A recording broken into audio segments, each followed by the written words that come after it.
Très chers téléspectateurs, bonjour. Bienvenue une fois de plus dans notre rubrique hebdomadaire à faire de son métier.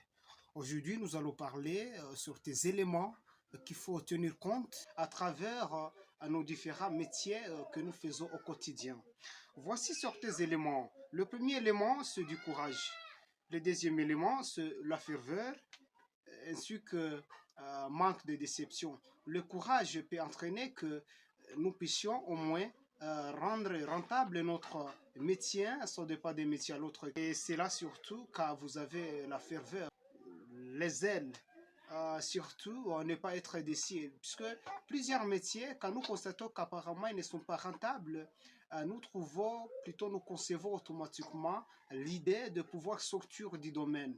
Mais non, des fois, on peut sortir du domaine alors que normalement c'était notre destin d'y rester afin que nous puissions fournir beaucoup d'efforts dans la vie sociale. L'implication de tout le monde dans l'entrepreneuriat peut entraîner ce que nous avons toujours appelé là-dessus baisse drastique du taux de chômage. L'atteinte de l'objectif exige de nous de force, exige de nous du courage ainsi que la ferveur que nous avons cité là-dessus. Chacun, dans un métier précis, dans un métier quelconque, il est appelé à seulement fournir des forces que c'est vous qui êtes appelé à appliquer et à rendre votre domaine plus rentable. Dans un métier ayant toujours certains sentiments, les sentiments du courage, les sentiments plus affectueux, les sentiments plus vifs et affectueux qui vont nous amener au moins à rendre nos différents domaines plus rentables. Il s'agit par exemple les sentiments que possède la fourmi. La fourmi, c'est un insecte qui possède un sentiment là plus vif et ardent, surtout fervent, qui va amener la fourmi à préserver l'avenir.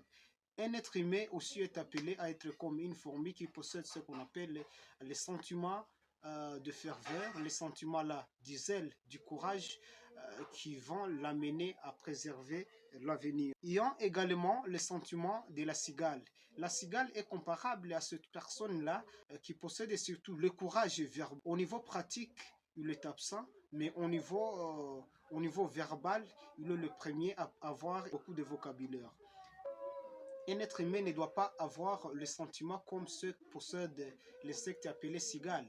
La cigale qui possède les sentiments là, les sentiments verbaux, surtout le courage verbal, qui ne réside pas dans le monde pratique, c'est un comportement, mais aussi le courage qu'il ne faut pas imiter. Par contre, imitons le courage de la fourmi qui possède le courage pratique pour préserver l'avenir. Pour notre humain, il s'agit aussi de la même manière que nous devons appliquer en fait que nous puissions rester concentrés dans nos différents domaines, dans nos métiers, puisque il n'y a pas de plus beau métier, mais plutôt le plus beau métier est celui que l'on fait avec amour et plaisir.